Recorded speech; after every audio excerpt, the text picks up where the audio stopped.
Not the Footy Show. Sam Walker with a night to remember. The Roosters with a great night for the club and for the West Tigers. Well, can't help but feel for them. Now, if you don't want to know the score because you've taped the game while you're out getting and chasing chicks and you've only just woken up and haven't had time to watch the tape yet, look away now. Oh, great. What a drubbing. 112 points to 4 in a very lopsided and often a spiteful encounter.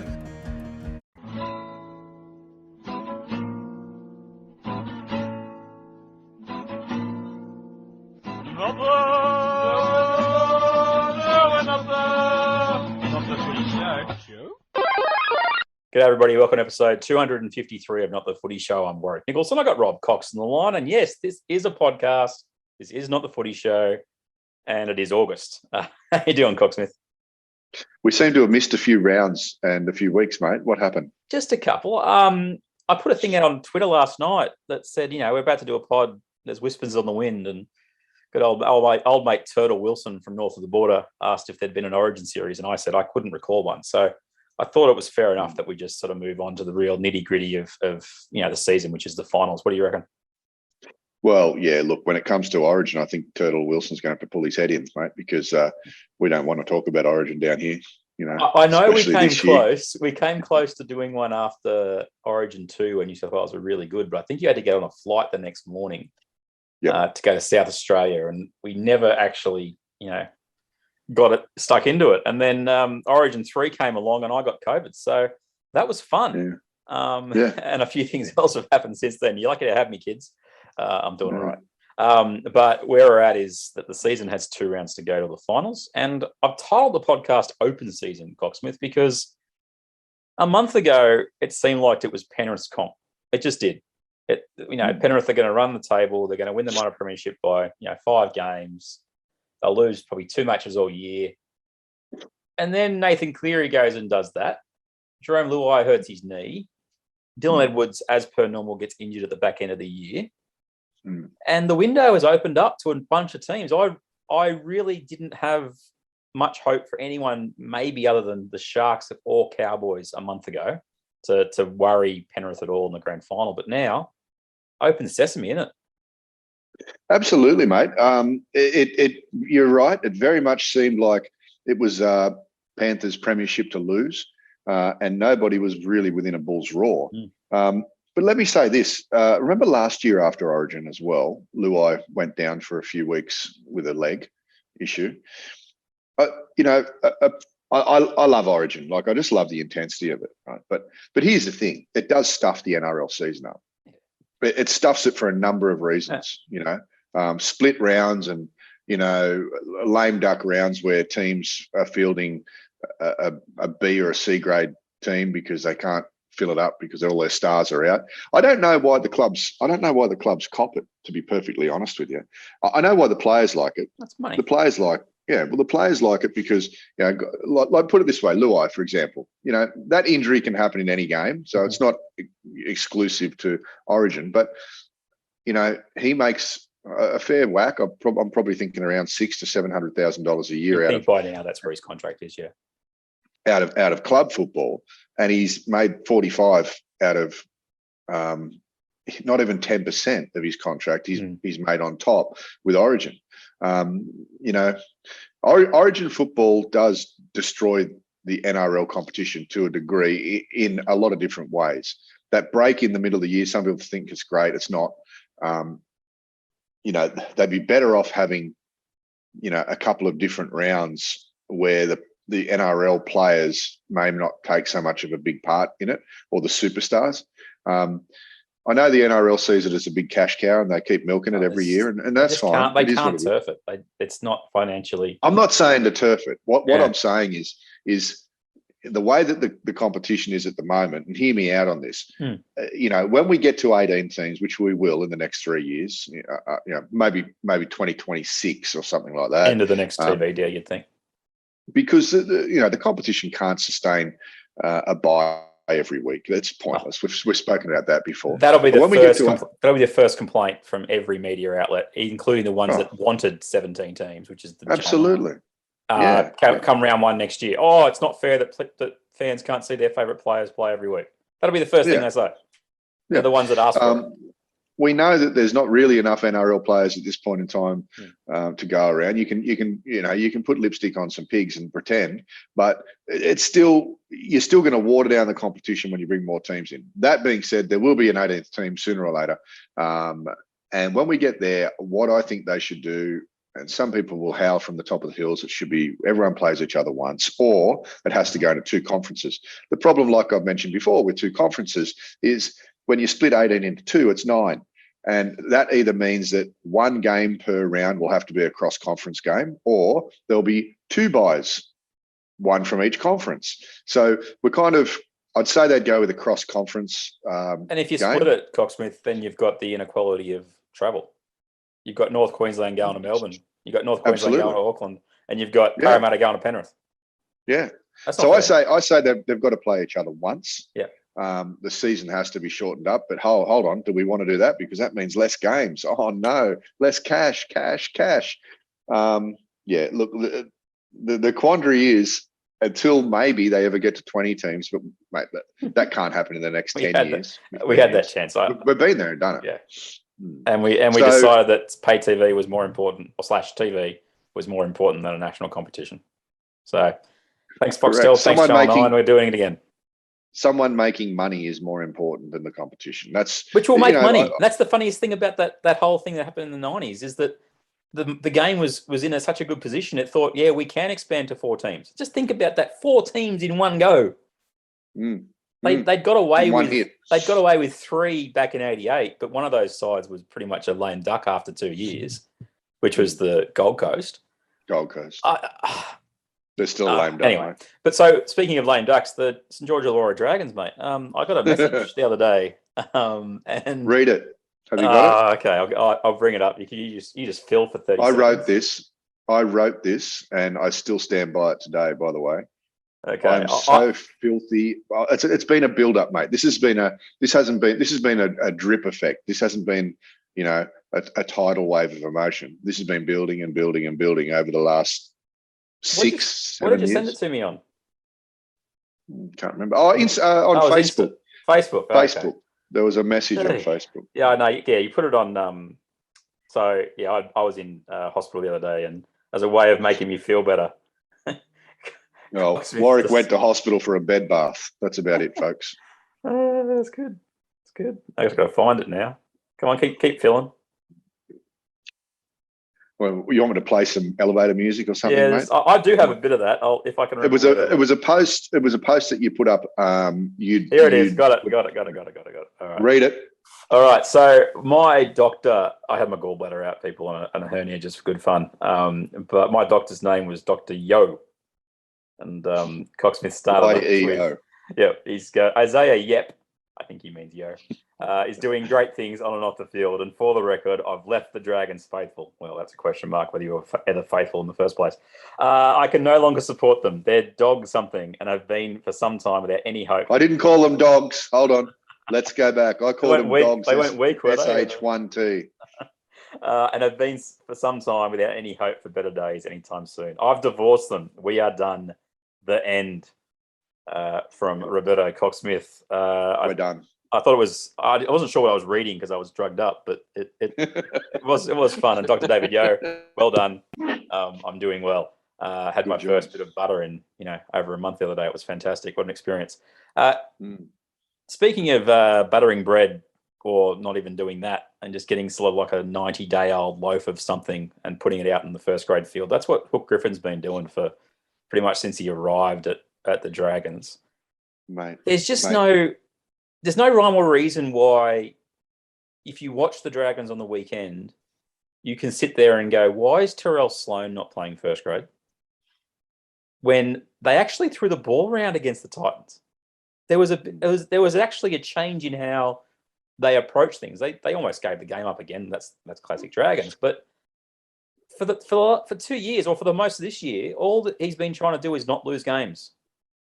You'd think at this stage of his career, how many games he's been coaching for, which I'm sure is well and truly into the hundreds, that Griffin's realised that, maybe the safe option is not the best option, because that's what drove you to that kind of text message, mate, is that it's just, what have I got to look forward to? I got Ben Hunt playing a Dally M caliber year, and we're still going to finish 10th. Yep. Mate, look, my biggest problem with Griffin, it's multi-layered, right? But my biggest problem is the type of football they're playing is what I described as dog doo-doo. Yep. It's safe football, like you said, to just try and not lose games. You know, he will be sacked soon. You can bet your family jewels on that. It's going to happen. It just seems to be when. It'll either be right at the beginning of next year or at the end of next year, which means, see, this is why when I said to you yesterday, you know, away from the pod, we had a phone call, and I said the thing that I don't like at the moment about the Dragons even winning a game is this: it gives the bloke another, you know, stay of execution. I wish they would just lose 6 in a row and it'd be all over. We could just reboot. Unfortunately, they've done that before with Griffin in charge, by the way. Yeah, but unfortunately, what's happened is the way that they've recruited now. You know, they've got a team, not mostly, but largely made up of offcasts from other teams that people don't want. I mean, Moses Mbai, mate, he's on $900,000 a year combined. The Tigers, right, who can't win a game to save their lives, not even in court at the moment, are paying Moses Mbai $450,000 a year not to show up at Tigers training. Yep. They were so desperate to get rid of him, they're paying $400,000. Can you imagine? Imagine waking up every morning going, someone's paying me $450,000, nearly $500,000, so not I to drive don't go to there. Concord, not to drive to the centre of excellence. And who would have thought it? And who thinks it's such a great idea to bring that bloke in and pay him another $450,000 to come? Yeah. One mob don't want him anywhere near the joint. The other mob will pay him $450,000 to come to the joint. And I mean, just to stick him in front of Cody Ramsey and Terrell Sloan. I mean, let's go through a few more, shall we? Oh, Max Figo. Maguire. Yep. Josh Maguire. His best games were 6 years ago. Same with Aaron Woods, right? Mm-hmm. Andrew McCullough is a workhorse, but I mean, geez, I don't know how they got rid of what's his name, and went to the Sharks. What's his name? The hooker that went to the Sharks, McInnes. Yeah. So Moga, Maguire, Mbai, Woods, McCullough, they're all. There's probably a couple of others. They're all recruits that Coach Hook has brought in. I'll continue that list for you. Alvaro. Well, sorry, Alvaro, I think it'd been there. Beal, Jack Bird's well, Bird had a good game on the weekend, but it was the first one in a couple of years. Against an absolute dud side, and he carried on like he was the best player in the world. It was great. He actually played well, but seriously. He did. No, Billy Burns. This year, George Burgess, hasn't that worked out well? Gosesky, Francis Molo on massive coin from the Cowboys. But the one thing about Molo is at least when he showed up at first, he was going well. Jaden Sewer's been an okay signing. I like that one. Moses Sully hasn't been horrible. But it's just retreads. And you look at the New South Wales Cup side for the Dragons, and it's just a whole bunch of fringe first graders. You don't go, here's a kid that you want to see play an opportunity in first grade. They're not there, apart from Terrell Sloan, and that's pretty much it.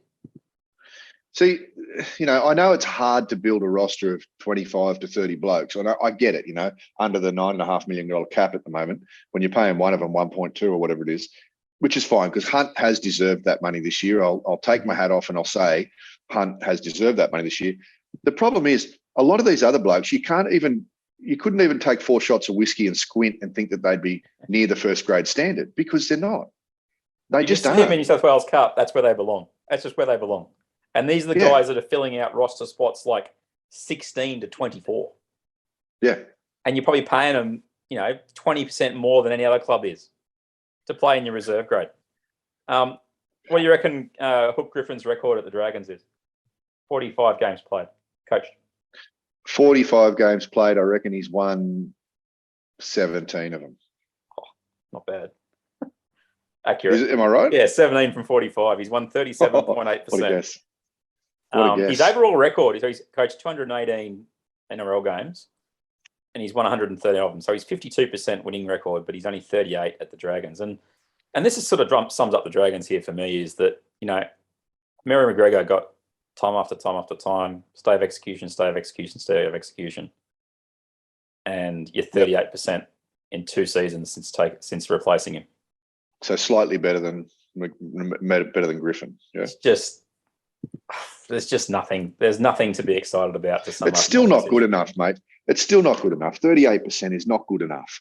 No. And if it's and especially when you've brought in probably more than or half of that 30-man roster, when you've spent, you know, the money that, you know, he had last year and this year to build that team. Mm-hmm. And when your best recruits are the ones that we've mentioned, you've got to do better. Yep. You know, and if you can't do better, develop the youngsters. I mean, Sloan and is it Sullivan or O'Sullivan, whatever his name Sullivan, is? Jaden. I mean, he looked all right on the weekend, actually. Playing out of dummy half. They've played really well. I mean, I know that Sloan is a little sus under the high ball, so develop him, but jamming him back into reserve grade isn't going to develop him. You know, you've got to give him time on the wing. Put him on the wing. You know, let him get used to first grade. Anyway, look, I am off the Saints, and there will be no going back, mate. I'm done. There's been many, many years of pain. 2010 was a shining light. When was the premiership they won before 2010? Was it 1978? 79? Mate, I'm over them. I'm off. I'm actually more passionate about the Tigers these days because, like I said to you yesterday, mate, didn't they give you Tigers 78 reasons to go for them the other day, or 72 reasons? The only bad thing about the Tigers is that they're on the bottom of the table, because they will improve next year. And if they don't, they can't go much worse. Just quickly, we'll get to the Tigers at the back end of the show. I want to talk about the loan situation and why I think Pascal and Sheens are absolute geniuses. But quickly, the Benji Marshall, Tim Sheens, Robbie Farah triumvirate. Thoughts quickly? Oh, mate, look, I'd love to see Benji do really well. Unfortunately, a little bit like St. George, I think they've got to gut the place. But who are they going to bring in? You know, there's not a glut of players running around wanting to play for the Tigers for firstly, and secondly, who are off contract. It's going to be hard to do a full rebuild unless they've got some really good juniors. I know that they're going all right in the juniors, but they're going to want to, you know, I don't know if they've been blooding any players. They're going to need to in the next 2 games. They're going to need to bring a fair few of those young blokes in. They've lost by 70 odd. I mean, if they lose by 80 next week, hardly anyone's going to flinch. Yeah. So mind you, they also beat Brisbane 2 weeks ago. Correct, and I believe they beat the Cowboys, like it or loathe it. Well, yeah, we obviously are off air for that. But quickly for me, what was their alternative that had any upside at all? There wasn't. There was not an alternative with any upside. You don't. If you're bringing in Flanagan, that's not upside. That's retread. And I think what they've done is the right decision, and it offers a little bit of hope, which is exactly what you're talking about. You don't have at the Dragons.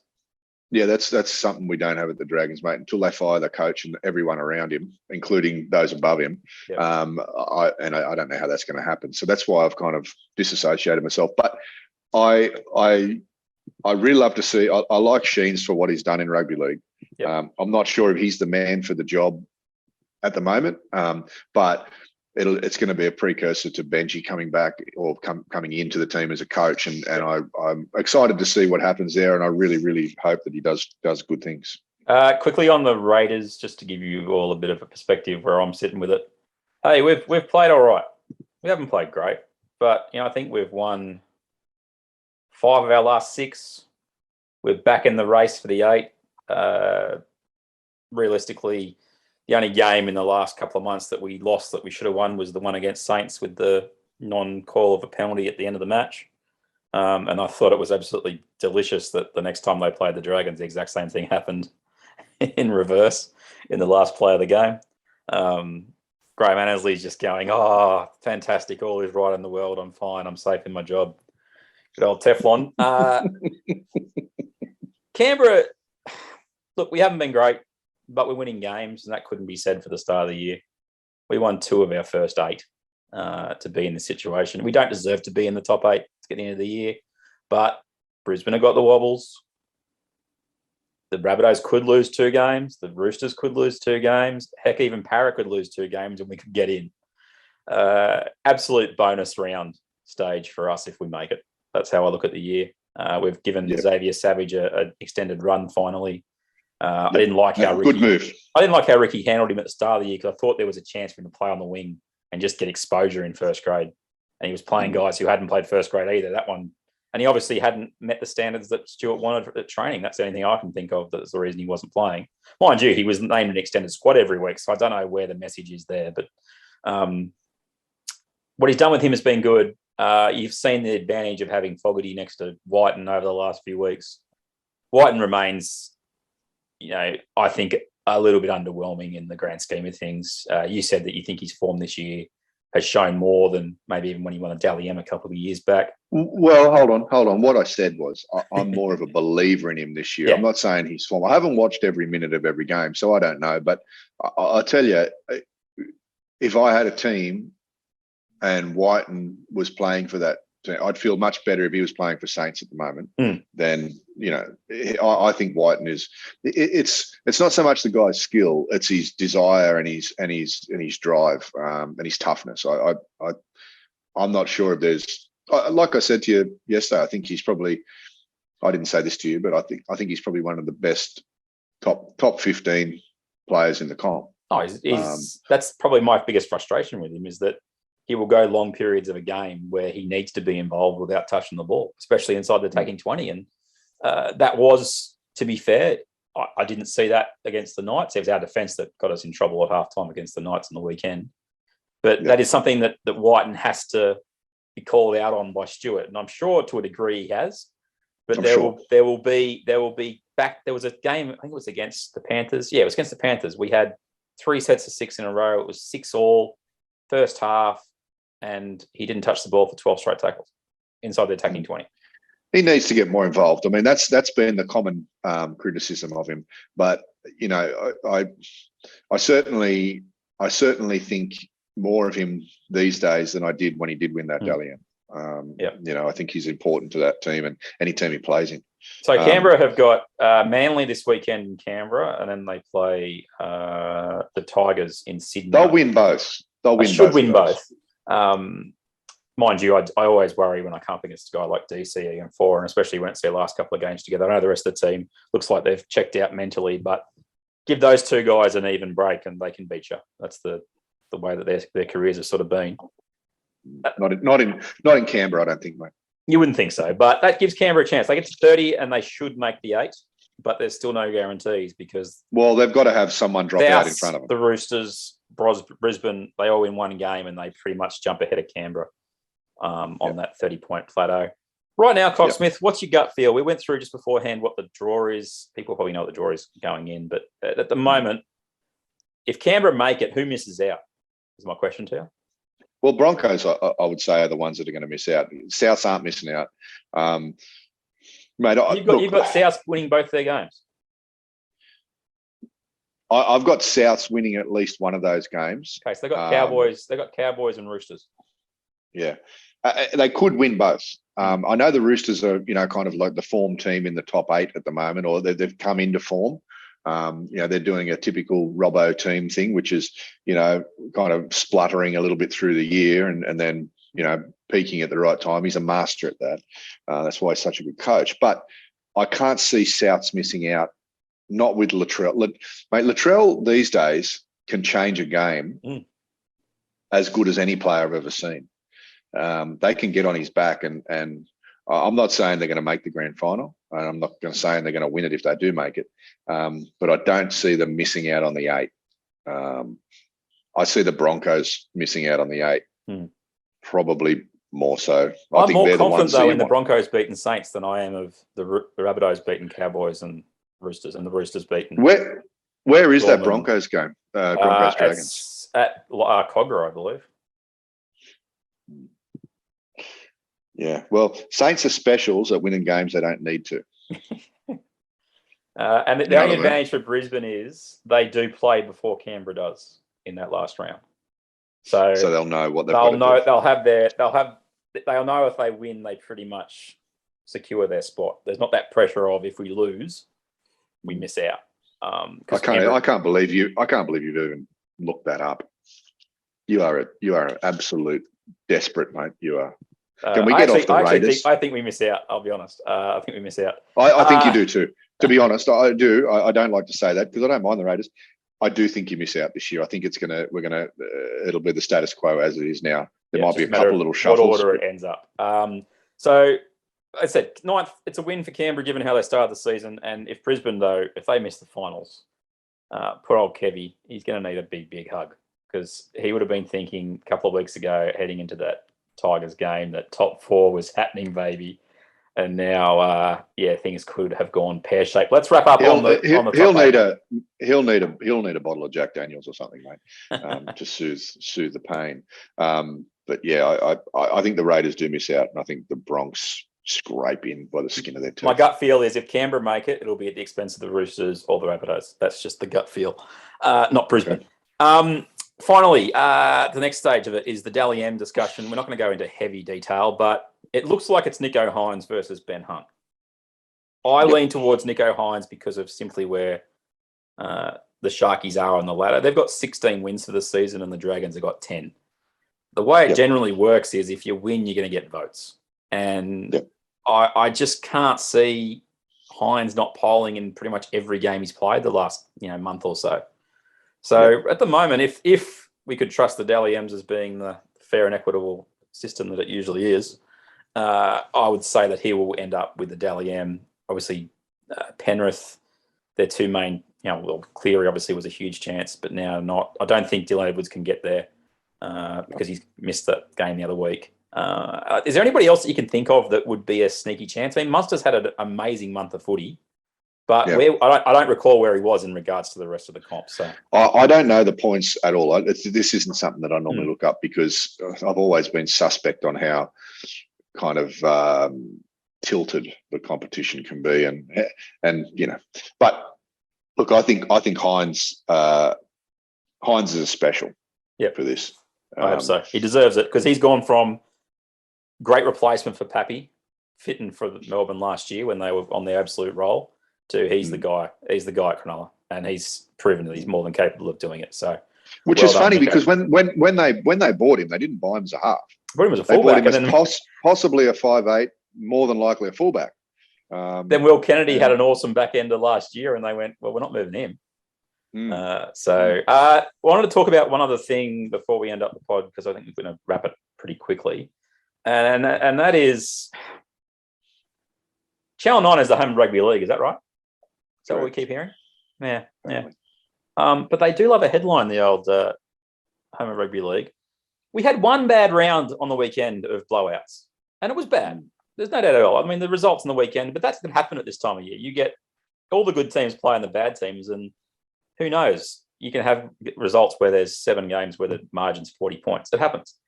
I'm just going to read to you a couple of tweets that have happened on their Twitter timeline in the last couple of days. A radical proposal that was thrown out 30 years ago is the solution to the, inverted commas, mess that is plaguing the game. The weekend's games have raised an alarming issue the code's leaders are struggling to contend with. The next one is the NRL's head of football has defended the state of the game following a weekend of massive blowouts. And after a huge weekend of blowouts, how does the NRL fix this problem? What was the problem with the NRL for the other 23 weeks? Yeah, look, mate, I don't take much notice of anything that happens on Twitter. I think it's a sewer. Yeah. I really do. I think it's an absolute sewer, mostly for lefties. But secondly, for probably, social media kids who are trying to get some points. They're doing as they're told. That's the worst thing about what they do. But are they? Are they? No, it's all the strategy. It's all the strategy from up top. They think that's what makes a difference. It's laughable. But some of them go off piste, mate, and start, use of piste. some of those mid-level social media people, they do go off piste sometimes and get a little bit of power, and they start to write some stuff. Look, I don't think there's any problem with the NRL other than, well, let's talk about this for a moment. Just let's put a couple of minutes into this. The biggest problem is the inequity in player talent, right, across the board. If you were to write out the top 50 players in the game, and that'll be an arguable thing. It's down to a matter of judgment. But if you write out the top 50 players and then see where they spread in the clubs, you'll notice obviously that there is a disproportionate number of those in the top 8 teams versus the bottom 8 teams, and especially the top 4 and the bottom 4. So how do we get around that? We bring in a draft. Are we allowed to bring in a draft? No, because the RLPA doesn't want a draft. Correct. And remember that RLPA are the same ones that declare that they need like a year in advance to change clubs. Yet we have players changing clubs in the space another mob I don't take much. Another mob I don't take much notice of. But let me say this: when the salary cap was introduced to stop disproportionate numbers of going to certain clubs, at the same time the draft was introduced, and they run hand in hand. They have to. You can't have a salary cap without a draft, but we do. And now we're whinging about the problem. And the someone said on the weekend, I can't remember who it was, that maybe there should be a rookie draft. Maybe there should be. Maybe there should be an overall draft. But why would you invest in juniors if you know you're going to lose them to a draft? That's the stupid part about that whole argument, is that clubs aren't going to invest in development. There's no point. unless they get better discounts for juniors, or develop players at Old Chestnut. Well, yeah, there was a bit of an argument the other day with Gal and Gus about that. Developed players could be someone from another junior club that you've developed for since they were 17. But if you've scouted them at 17, there's a fair argument in the point that they were probably decent when you scouted them at 17. But look, the biggest problem, mate, is that there isn't anyone or anybody overseeing the distribution of talent. I reckon PVL should do that. He seems to be good at everything. I don't think he should be doing anything else. Nothing. Okay? Let's not go down that little word. Yeah, I'm not going to even go down the grand final comment. That was the dumbest thing I think I've heard him say, and he said some dumb things over the course of the couple of years. Hey, we're just going to shut down Zoom for a second, everybody, and start it up again because I've run out of time. And we'll wrap up the show with a question to Coxsmith, which is, are the Tigers management absolute geniuses with the player loan system? We'll be back after the break here and Not the Footy Show. I got to stop it. I got 2 minutes. I got 2 minutes left on the thing. I just got to end it. Do I leave and you call me back? I'll end it, then I'll call you back. Righto. Not the Footy Show. Let's keep it sub 1 hour. Okay? Yeah, well, it's easy. Half an hour is the aim. Sorry, can you say that bit again? Well, it has been 3.5 months since we've done a pod. So, what do we like to catch up on? Not the Footy Show. Okay, we're back. It's episode 253 of Not the Footy Show, and Coxsmith has a question before we get on to the West Tigers Genius Eye. Mate, the thing that the reason why I want to talk about this is because we talked about the Dally M's. We talk usually the Dally M's means the best player of the year and whatnot. But I've got to ask you, right? If you were building a team right now, and all of the players that play in the NRL were on the market, forget about price. You got to pick one player to build a team around. Which I would suggest to you would probably tell me who you think is the best player in the competition. Yeah. Let's say that age isn't a factor. Let's just say they're all 24 years old, all of them. So you're not building for longevity because you're all going to get the same kind of length. Who do you think is the best player in the competition right now? And they can be any position you like. Go. Tom Trbojevic. Tom Trbojevic.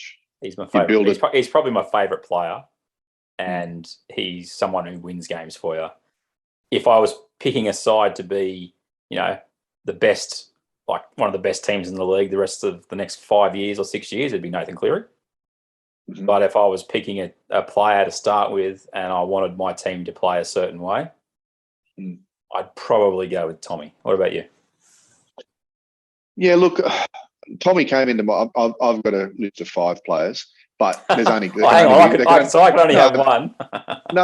I had a short list, and then I chose who I think. Now, my choice was Cleary. Yeah. Right. I'm an unabashed Cleary fan. I've also beaten up on him a little bit this year because I think that Origin 1 was a dismal failure for him. Yep. I think Origin 2 was a standout, and Origin 3 wasn't much better than Origin 1. Correct. To be fair. There's your Origin review, kids. But but right on his heels, nipping right on his heels is Latrell. Love him or loathe him, and I think he's done some dumb stuff in football. Yeah. I think he's done some nasty stuff in football. But the way he has come back, forget about his attitude for a moment. I'm talking about the player. The way he's come back from that injury after he took off to America for a few weeks, he's come back a different player. He's come back rejuvenated. He's come back. And attitude-wise, I've liked what I've seen. He's a bulldozer now, and he's changing games at will. He's not the kind of player we all know that will dig in and do too much of the dirty work. He likes to save himself a little, but when he injects himself into the game, there's always a big impact. And I'm really liking what I'm seeing. I think we're seeing a new kind of Latrell Mitchell, and I hope there's a quote that I sent you via message this morning. You saw that, didn't you? Yes. Latrell, I talk a big game, but always back it up. Now, his form the last 6 weeks has certainly proven that. But correct. I'm sorry, but I can't get the last 2 years at South out of my mind. Where was he at the end of the year? Not there. He was suspended. One was suspended and one was injured. Yep. South's win a comp. South's win a comp in one of the last 2 years. If he'd been there, you'd argue. Even as good as Penrith were last year, which they were, South's in that. If Mitchell's playing like he is at the moment in the grand final run last year, because they weren't that much better than South's last year in the grand scheme of things, Penrith. Interesting point, and I'm not disagreeing totally. All I'm going to say is that, and I know that there was some unfortunate errors last week when they played, but he was in that team last week for one reason only, right? And I'll sound like I'm being a little bit hypocritical here because he is kind of my second choice. Yep. But he was in that team last week. They put him in that team. He was a little bit injured, but they put him in that team for one reason. That was to beat Penrith, and they couldn't. And that was without Fisher-Harris, Luai, or Cleary. Yep. 3 fairly big components of that Penrith team. So I'm not sure that they would have won last year's grand final with him. Maybe they would have. Maybe Penrith have just improved a little bit more. But I can say that as an individual, I think we very much missed the Latrell we're seeing now for Origin this year. And I think South's very much missed him last year. So, but yeah, I mean, I just wanted to know that because it's funny. Hynes and Hunt are, neck and neck for the Dally M award, but neither of those guys are in my top 5. But Dally M's not best player in the game, and I it hasn't been for a while. It's a recognition for the best season. Correct. It should be. Sorry, it should be a recognition for the best season. It doesn't mean you're the best player in the game. But it means you're in that position, or with your role in the positions team, don't even work that way, Coxsmith. It comes down to the last 6 weeks of the season. If you had a good last 6 weeks of the season, the Dally M judges give you player of the year in that position.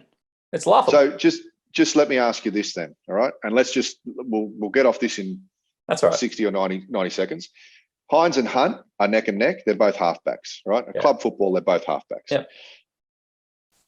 Tell me who your top 3 halfbacks are in the competition. Go. Cleary. Yep. Jerome Hughes, Daly Cherry Evans, but probably Jerry Evans second. Well, you've got exactly what I've got, except at club level, DCE is a better halfback than Hughes, I reckon. But Hughes is a huge reason why Melbourne have stayed as good as they've been since the Cronk and the Smiths. Absolutely. Show. Absolutely. So I had Cleary, Hughes, DCE. Yeah. Yeah, so we were the same until I changed it. We were the same. Yeah. And it's interesting, isn't it, that neither Hynes nor Hunt are in your top three. But we have to be fair income here for a second, and that is where did I'll just bring up the season. The moment Dragons are 10th, Sharks are 3rd in this season. Let's go to last year. Sharks 9th without Hynes, and Hynes only got 1 year of that, but Melbourne won the minor premiership, but he wasn't playing halfback. And Dragons finished 11th. That's 2 years. We'll give you a 2 year sample size. You can't just because. No, I get it. I know, but that's what I'm saying. And then in regards to why we're saying what we're saying, it's I get it. But the Sharks have got more than just overreact. Sharks have got more than Hynes there. I mean, Finucane, don't underestimate what he's done to that team, not only on the field but off the field, as somebody who's shown them how to work. And but hey, hats off to Hynes. If he came to St George, I wouldn't be complaining not one little bit. He's been spectacular. Just to answer where you said you had Latrell 2, was that right? You would have had Latrell 2, not far behind Cleary. Yep. Cleary, I would have Teddy 2. Yep. I'd probably have Cleary 3. I wouldn't have. Hold on, you had Cleary 1. You said no. I'm talking about in the overall players. You asked me about the overall players, and I had Tommy first. Oh, you got okay. So I go Tommy, Teddy, Cleary, and I wouldn't have Latrell in my top 5. Yep. Okay. I just there's also a kind of way I want my team to play, and there's a Where do you line have Tommy? Huh? Where do you have Tommy? Fullback or centre? Oh, fullback. And if you had Teddy in that team, I'd probably have Teddy at 6 or on the wing. I just think Tommy at fullback is just delicious, and Teddy can play anywhere. We had this discussion off air, but if New South Wales have Tedesco and Trebojevic for 3 games this year, I'm sorry, we're winning that series, because every time that Teddy made a half break, Tommy would have been right there. You don't think Latrell at left centre would have made much difference? I would have helped. So with Jack White, would have done more than game 3. Would have done more than helped with Crichton. That's an interesting question, Coxsmith. If you got a view, everybody, let us know if you'd like. Final point of the show is the Tigers deciding that. I remember they made a comment after the Panthers rested all their players against them. Do you remember that comment that the Tigers made, Coxsmith? Well, it wasn't the Tigers. It was Kamali said that he found it slightly disrespectful that the Penrith team or the Penrith club wouldn't field a full team because they thought that they were going to win anyway. Then we fast forward to the Tigers getting Ashley Klein in the bunker, and the Tigers came out and basically said that it's not fair and that's competitively disadvantaged them, and they should have 2 points. And so they played that card 2 times in a row.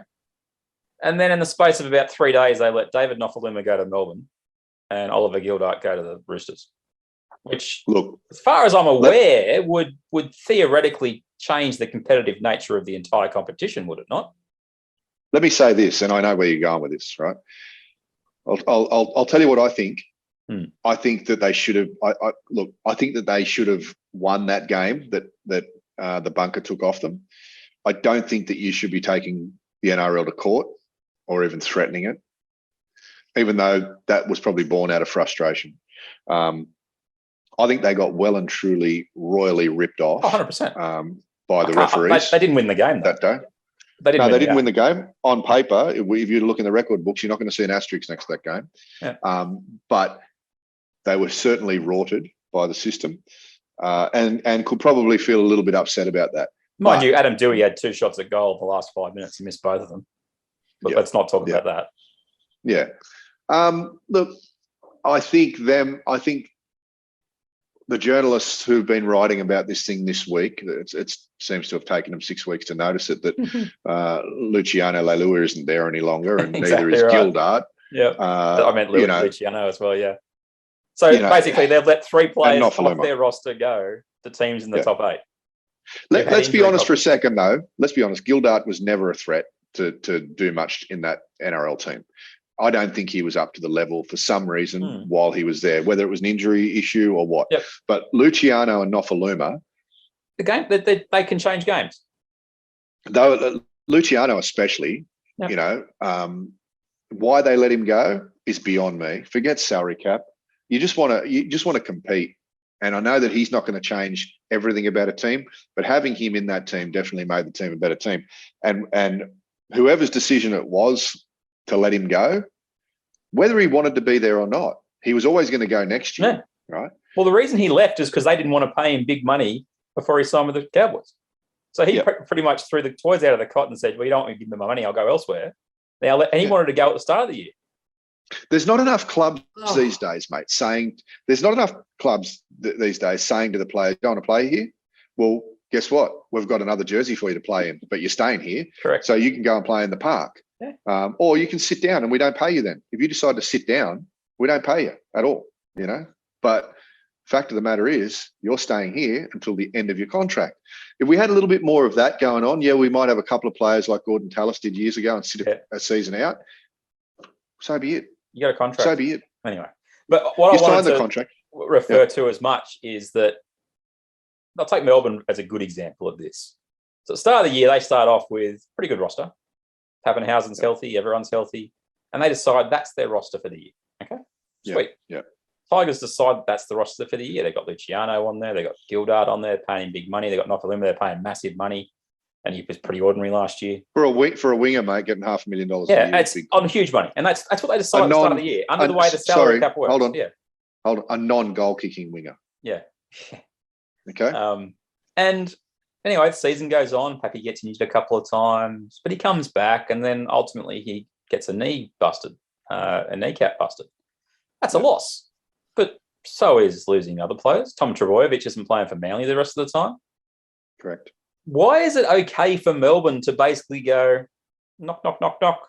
Hey, guys, we've got a roster spot that we need to fill, and we don't have any players that we've developed at all that we're comfortable putting in first grade. So have you got a guy who's earning $500,000 a year? We'll only pay him like 50, but you're not playing in the finals anyway. We need a player to come and help us win the comp because we're all about winning competitions. You're not about winning competitions. We'll give you some salary cap relief for the rest of the year, and everyone will be happy. How's that sound? Well, it sounds arrogant, doesn't it? But it also is like, so injuries don't apply to you is basically what you're telling me. So when you put your caps, everyone puts their teams together at the start of the year, you're saying, well, it doesn't matter for us because we're Melbourne. And this is the same Melbourne Storm that attack anybody that ever talks about their tackling techniques publicly, which is just one of the most, as you say, arrogant things in the world. It's the biggest deflection tactic in the history of mankind, but the NRL media is too afraid to go after them because it's Melbourne. And you end up with a situation where the Tigers basically go, and this is where I'm going to get to where I think the Tigers are actually geniuses.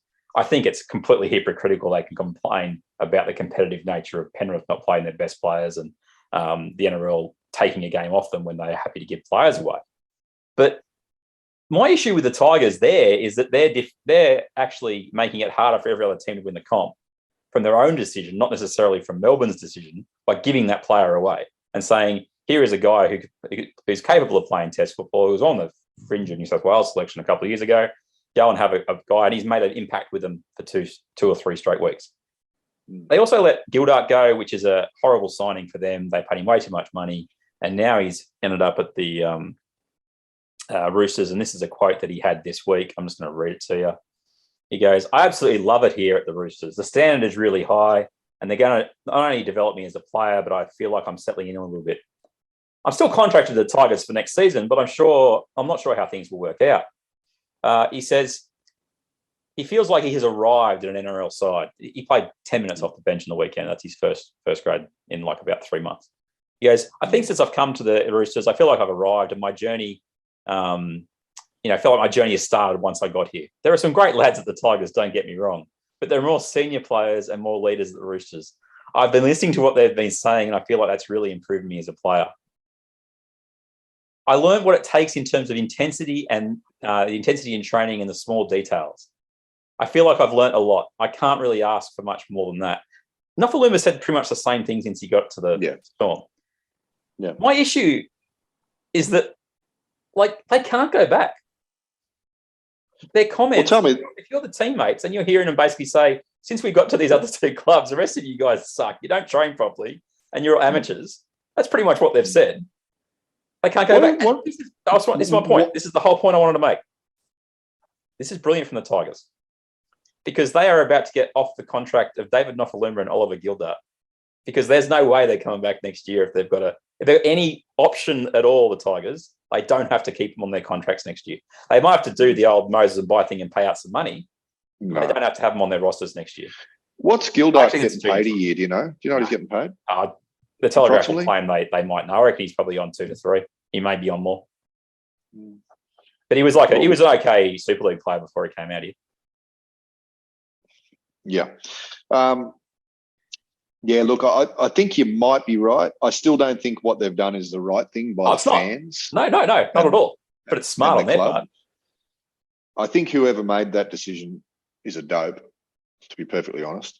Letting players go, letting perfectly healthy players out of your top 25 to 30 that you chose and you've been paying for all year and who have been underperforming, and then you let them go, I think is stupid. Whoever made that decision, whichever bloke it is stupid. You've got to find a way to get the best out of your players. And if you can't, well, then you need to get a new job because you can't do your job. Nofaluma's on overs, absolutely. Oh, yeah. Nofaluma, he's been a good player, but I don't think he's in the same category as, Selwyn Cobbo, for example. But wingers, you shouldn't be paying overs anyway. Unless they're goal-kicking wingers. Yeah. I think if they're going to score points for you every week, whether you guys or have the ability to score points for you every week, not just finish, I'm not saying that Nofa's just a finisher. We've seen him almost be on the edge of selection. He does good work on the back end of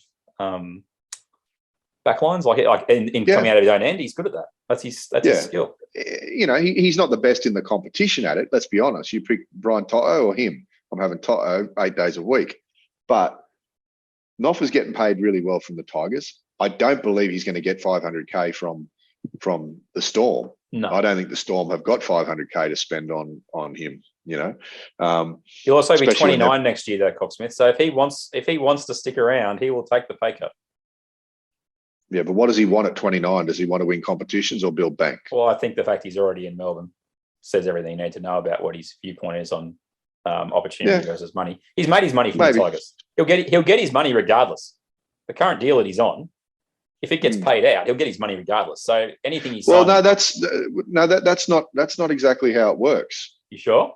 Yeah, 100%. So if you what happens is when you go this is what, according to Phil Gould, when you go as a swap player, your contract ceases with the club that you're with and begins with Melbourne. Now, that doesn't mean that the contract, it ceases for the year, right? Or it ceases for a 6-week period or whatever it is. They've sent him there for the year. They don't have to pay him for the rest of the year. From the point Melbourne pay him there, yeah. Melbourne pay him. He does have a year to run on his contract at the Tigers. Now, the Tigers are well within their rights to say to him, come back, mate. You're not going anywhere. We've seen what you can do. Now we know that you're not terribly out of form. You come back to the fold. We'll pay you $500,000 a year, but we're certainly not going to play against you next year. And I wouldn't let him go. I'd let Gildart go. I'd let him go. But Nofaluma, I wouldn't let go for a couple of reasons, but mostly due to the fact that they've invested a lot of money in him over the years, and just because he's having a nice time in Melbourne doesn't mean he's going to be staying there. I would not let him go. Gildart, they've probably dodged a bullet on if they can get the Roosters to pick up his contract. And I'm not saying they will. The Roosters might just be like, no, we're not going to be doing that. If you enjoyed your holiday. Yeah. So we'll see, mate. I think the Tigers management have made some really weird decisions this year.